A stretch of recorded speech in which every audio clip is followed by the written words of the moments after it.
اللہ الرحمن الرحیم۔ السلام علیکم ورحمۃ اللہ وبرکاتہ۔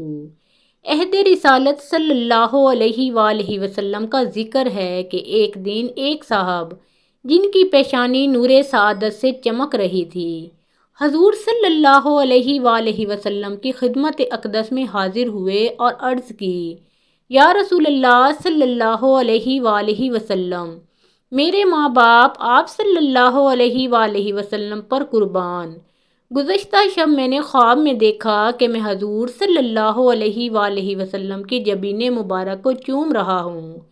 آپ صلی اللہ علیہ وآلہ وسلم ان کی بات سن کر متبسم ہو گئے اور فرمایا، تم اپنے خواب کی تصدیق کر سکتے ہو۔ وہ صاحب حضور صلی اللہ علیہ وآلہ وسلم کا ارشاد سن کر فرط محبت سے بے خود ہو گئے اور والہانہ انداز میں آگے بڑھ کر فخر موجودات نبی رحمت صلی اللہ علیہ وآلہ وسلم کی جبین پاک کو چوم لیا۔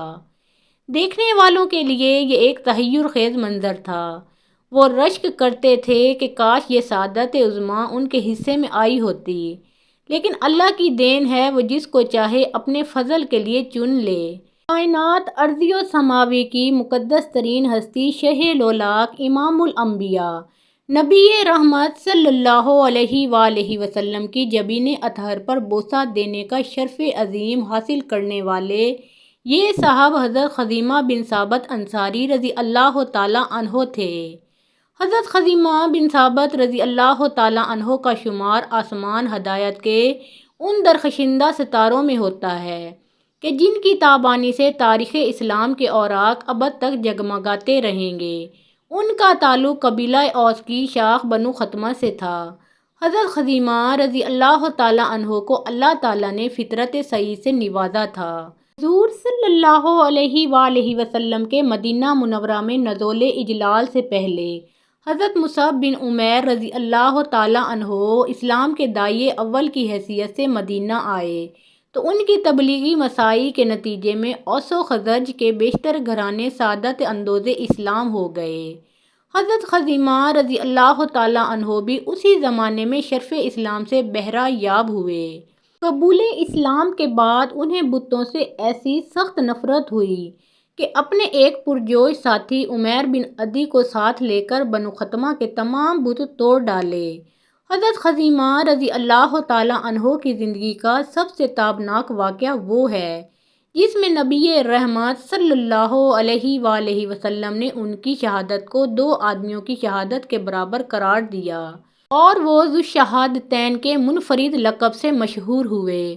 مسند احمد بن حنبل، مسند ابو داؤد، نسائی اور طبقات ابن سعد وغیرہ میں روایت ہے کہ ایک مرتبہ حضور صلی اللہ علیہ وآلہ وسلم نے ایک اعرابی سے ایک گھوڑا خریدا تو وہ اعرابی حضور صلی اللہ علیہ وآلہ وسلم کے پیچھے پیچھے چلا۔ یہ سودا راستے میں کسی ایسی جگہ پر طے ہوا جو حضور صلی اللہ علیہ وآلہ وسلم کے کاشانہ اختر سے کچھ دور تھی اور قیمت آپ صلی اللہ علیہ وآلہ وسلم کے پاس نہ تھی۔ چنانچہ آپ صلی اللہ علیہ وآلہ وسلم اس اعرابی کو قیمت دینے کے لیے اپنے ساتھ لے چلے۔ حضور صلی اللہ علیہ وآلہ وسلم نے چلنے میں جلدی کی تاکہ گھر جلد پہنچ کر قیمت ادا کریں، لیکن اعرابی نے چلنے میں سستی کی، یہاں تک کہ بہت پیچھے رہ گیا۔ اسی اثنا میں اس سے کچھ لوگ ملے اور اس سے گھوڑے کا بھاؤ تاؤ کرنے لگے۔ انہیں علم نہیں تھا کہ حضور صلی اللہ علیہ وآلہ وسلم نے یہ گھوڑا خرید لیا ہے، یہاں تک کہ بعض لوگوں نے اعرابی کو اس قیمت سے زیادہ کی پیشکش کی جو حضور صلی اللہ علیہ وآلہ وسلم سے طے پا چکی تھی۔ اس پر اعرابی نے حضور صلی اللہ علیہ وآلہ وسلم کو بآواز بلند پکارا کیونکہ آپ صلی اللہ علیہ وآلہ وسلم آگے بڑھ چکے تھے۔ آپ صلی اللہ علیہ وآلہ وسلم یہ گھوڑا خریدتے ہیں یا نہیں، ورنہ میں اس کو دوسرے کے ہاتھ بیچتا ہوں۔ آپ صلی اللہ علیہ وآلہ وسلم نے اعرابی کی آواز سنی تو کھڑے ہو گئے، یہاں تک کہ اعرابی آپ صلی اللہ علیہ وآلہ وسلم کے قریب آ گیا۔ حضور صلی اللہ علیہ وآلہ وسلم نے فرمایا، تم تو گھوڑا میرے ہاتھ بیچ چکے ہو۔ اعرابی مکر گیا اور بولا، واللہ میں نے اس کو آپ کے ہاتھ نہیں بیچا۔ آپ صلی اللہ علیہ وآلہ وسلم نے فرمایا، ہاں تو اس کو میرے ہاتھ بیچ چکا ہے اور میں نے تجھ سے اس کو خریدا ہے۔ حضور صلی اللہ علیہ وآلہ وسلم نے بار بار یہ بات فرمائی اور اعرابی نے ہر مرتبہ انکار کیا اور کہا کہ اگر میں نے اسے آپ کے ہاتھ بیچا ہے تو اس کا کوئی گواہ لائیے۔ اسی دوران میں بہت سے لوگ جمع ہو گئے۔ انہوں نے اعرابی سے کہا کہ یہ اللہ کے رسول ہیں، جھوٹ نہیں بول سکتے۔ جو آپ صلی اللہ علیہ وآلہ وسلم فرما رہے ہیں یقیناً یہی سچ ہے، تو غلط کیوں اصرار کر رہا ہے؟ لیکن وہ بار بار گواہ مانگے ہی جا رہا تھا۔ اتنے میں حضرت خزیمہ بن ثابت رضی اللہ تعالیٰ عنہ بھی وہاں پہنچ گئے۔ انہوں نے اعرابی کو مخاطب ہو کر کہا کہ میں اس بات کی شہادت دیتا ہوں کہ تو نے یہ گھوڑا ان کے ہاتھ بیچا ہے۔ اس پر رسول اکرم صلی اللہ علیہ وآلہ وسلم نے حضرت خزیمہ رضی اللہ تعالیٰ عنہ سے پوچھا کہ تم تو اس وقت موجود نہ تھے، تم شہادت کس طرح دے رہے ہو؟ انہوں نے عرض کیا، یا رسول اللہ صلی اللہ علیہ وآلہ وسلم، میں آپ صلی اللہ علیہ وآلہ وسلم کی بات کی تصدیق کر رہا ہوں۔ آپ اللہ کے رسول صلی اللہ علیہ وآلہ وسلم ہیں۔ آپ صلی اللہ علیہ وآلہ وسلم جو کچھ فرماتے ہیں حق ہی فرماتے ہیں، اس لیے میں نے یہ گواہی دی۔ ان کا جوش اخلاص دیکھ کر حضور صلی اللہ علیہ وآلہ وسلم نے فرمایا کہ خزیمہ رضی اللہ تعالیٰ عنہ جس کے مخالف یا موافق گواہی دیں تو بس صرف ان کا تنہا گواہی کافی ہے، یعنی ان کی شہادت دو آدمیوں کی شہادت کے برابر ہے۔ چنانچہ حضرت خزیمہ رضی اللہ تعالیٰ عنہ اسی دن سے ذو الشہادتین کے لقب سے مشہور ہو گئے۔ حضرت خزیمہ رضی اللہ تعالیٰ عنہ کے گلشن اخلاق میں جوش ایمان اور حب رسول صلی اللہ علیہ وآلہ وسلم سب سے خوش رنگ پھول ہیں۔ اس کا اندازہ اوپر دیے گئے واقعات سے بخوبی لگایا جا سکتا ہے۔ ایک روایت کے مطابق اگر ان کو حضور صلی اللہ علیہ وآلہ وسلم کی جبین مبارک چومنے کا شرف حاصل ہوا تو ایک اور روایت کے مطابق انہوں نے خواب میں اپنے آپ کو حضور اقدس صلی اللہ علیہ وآلہ وسلم کے سامنے سجدہ ریز پایا۔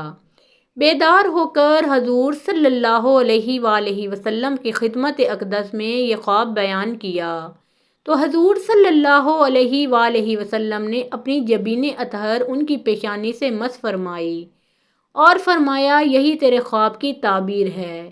فتح مکہ کے موقع پر وہ ان 10,000 قدسیوں میں شامل تھے جن کے بارے میں کتاب استثناء میں پیشن گوئی کی گئی تھی کہ وہ نبی آخر الزمان صلی اللہ علیہ وآلہ وسلم کے ہم رکاب ہوں گے۔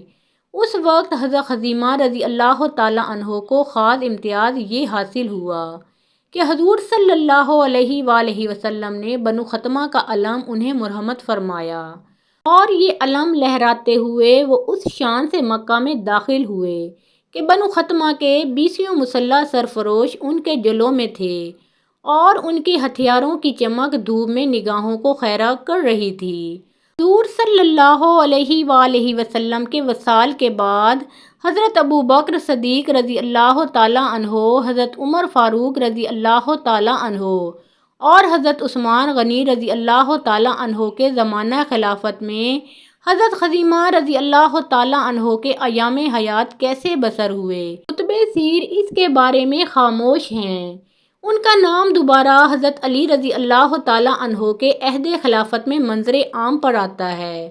حضرت علی رضی اللہ تعالیٰ عنہ نے دارالخلافہ مدینہ منورہ سے کوفہ منتقل کیا تو وہ بھی کوفہ جا کر مقیم ہو گئے۔ 36 ہجری میں جنگ جمل پیش آئی تو حضرت خزیمہ رضی اللہ تعالیٰ عنہ حضرت علی رضی اللہ تعالیٰ عنہ کے ساتھ تھے، تاہم انہوں نے اس لڑائی میں عملی طور پر حصہ نہیں لیا۔ اس کے بعد وہ جنگ صفین 37 ہجری میں حضرت علی رضی اللہ تعالیٰ عنہ کے حامی تھے۔ مسند احمد بن حنبل میں ہے کہ جب حضرت عمار بن یاسر رضی اللہ تعالیٰ عنہ نے شامی فوج کے ہاتھ سے شہادت پائی تو حضرت خزیمہ رضی اللہ تعالیٰ عنہ کو جوش آ گیا اور وہ شمشیر بدست یہ رجز پڑھتے ہوئے دشمنوں کی صفوں میں گھس گئے۔ جب ہم نے حضرت علی رضی اللہ تعالیٰ عنہ سے بیعت کر لی تو یہ ہم کو کفایت کرتی ہے اور اب ہم کو کسی فتنے کا ڈر نہیں ہے۔ حضرت علی رضی اللہ تعالیٰ عنہ میں اہل شام کی تمام بھلائیاں موجود ہیں، لیکن اہل شام حضرت علی رضی اللہ تعالیٰ عنہ کی بعض خوبیوں سے بھی تہی دامن ہیں۔ دیر تک نہایت شجاعت سے لڑتے رہے، آخر شامیوں نے نرغے میں لے کر تیروں اور تلواروں کا مینہ برسا دیا اور اللہ کا یہ شعر جام شہادت پی کر معبود حقیقی سے جا ملا۔ اللہ تعالیٰ کی ان پر بے شمار رحمتیں نازل ہوں، آمین یا رب العالمین۔ محترم ناظرین، پیارے آقا محمد مصطفیٰ صلی اللہ علیہ وآلہ وسلم کا پیارا نام ایک بار کامنٹ سیکشن میں ضرور لکھیں۔